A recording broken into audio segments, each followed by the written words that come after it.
बिस्मिल्लाहिर्रहमानिर्रहीम। अस्सलाम वालेकुम viewers, welcome to my YouTube channel. Viewers, कैसे हैं आप? उम्मीद करता हूँ आप ठीक होंगे। व्यूअर्स, आज मैं आपको ईसो 40 mg कैप्सूल का मुकम्मल रिव्यू दूंगा, जो मैदे की तेज़ाबियत, सीने की जलन, heartburn, gastric ulcer, peptic ulcer और एच पैलोरी के लिए बहुत ही मुफीद कैप्सूल है।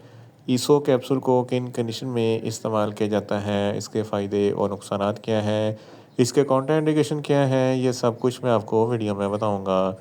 व्यूअर्स, सबसे पहले मेरी आपसे रिक्वेस्ट है, मेरा चैनल मेडिकोज इन्फो सब्सक्राइब करें। व्यूअर्स, बात करते हैं इसो कैप्सूल की पैकेजिंग की। तो इसके एक पैक में 14 कैप्सूल होते हैं और एक कैप्सूल की कीमत 40 रुपये है। ये किसी भी मेडिकल स्टोर और फार्मेसी स्टोर से आसानी से मिल जाता है।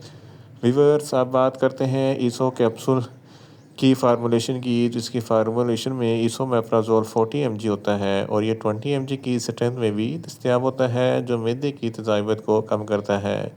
व्यूअर्स, अब बात करते हैं इसो कैप्सूल का सही तरीका इस्तेमाल और ख़ुराक की। तो इसो कैप्सूल दिन में एक कैप्सूल 2 मरतबा इस्तेमाल कर सकते हैं, यानी कि एक कैप्सूल सुबह, एक कैप्सूल शाम इस्तेमाल कर सकते हैं। कैप्सूल को खाना खाने से पहले इस्तेमाल करें तो आपको इफ़ेक्टिव रिज़ल्ट मिलेंगे, या आप अपनी कंडीशन या डॉक्टर की हिदायत के मुताबिक भी इस्तेमाल कर सकते हैं।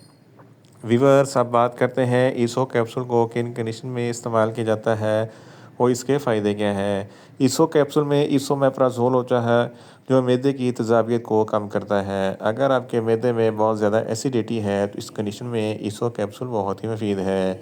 इसके अलावा गैस्ट्रिक अल्सर और पेप्टिक अल्सर के लिए भी ईसो कैप्सूल बहुत ही मुफीद है। एच पैलोरी एक बैक्टीरिया है जिसकी वजह से मैदे में इन्फेक्शन हो जाता है, जलन और तकलीफ़ होती है। इस कंडीशन में भी ईसो कैप्सूल बहुत ही मुफीद है। सीने पे जलन होती है या हार्टबर्न होता है, इस कंडीशन में भी ईसो कैप्सूल बहुत ही मुफीद है। इसके अलावा अगर आपको ज़्यादा खट्टे मीठे डकार आते हैं, बदहज़मी है, भूख नहीं लगती या खुराक अच्छे तरीके से हज़म नहीं होती, तो इस कंडीशन में भी ईसो कैप्सूल बहुत ही मुफीद है। जर्ड, जिसको गैस्ट्रोएसोफेगिस रिफ्लक्स डिजीज़ कहते हैं, जब आप खाना खाते हैं तो खाना खाने के बाद जो एसिड बनता है वो खुराक की नाली में आ जाता है, खट्टे मीठे डकार आते हैं, सीने पर जलन होती है, हार्टबर्न होता है। इस कंडीशन में भी ईसो कैप्सूल बहुत ही मुफीद है।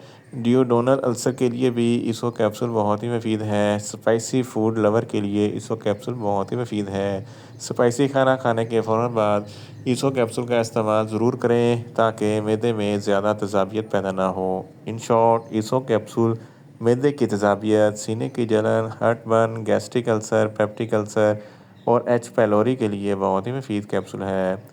व्यूअर्स, अब बात करते हैं ईसो कैप्सूल के नुकसानात की। तो ईसो कैप्सूल के कोई नुकसानात नहीं हैं, ये सेफ़ टू यूज़ है, मगर ओवरडोज़ लेने से कुछ मामूली से नुकसानात हो सकते हैं। न्यूज़िया हो सकता है, वॉमिटिंग हो सकती है, डायरिया हो सकता है, मुंह खुश्क हो सकता है, चक्कर आ सकते हैं और ज़्यादा प्यास लग सकती है। व्यूअर्स, अब बात करते हैं ईसो कैप्सूल के कॉन्ट्रा इंडिकेशन की। तो हाइपर सेंसिटिविटी वाले लोग ईसो कैप्सूल का इस्तेमाल ना करें, और जिगर के अमराज वाले फ़र्द ईसो कैप्सूल का इस्तेमाल सिर्फ डॉक्टर की हिदायत के मुताबिक ही करें, और जिगर और दिल के अमराज वाले फ़र्द भी ईसो कैप्सूल का इस्तेमाल सिर्फ डॉक्टर की हिदायत के मुताबिक ही करें, और छोटे बच्चे जिनकी उम्र 10 साल से कम है, इसको ईसो कैप्सूल का इस्तेमाल ना करवाएं।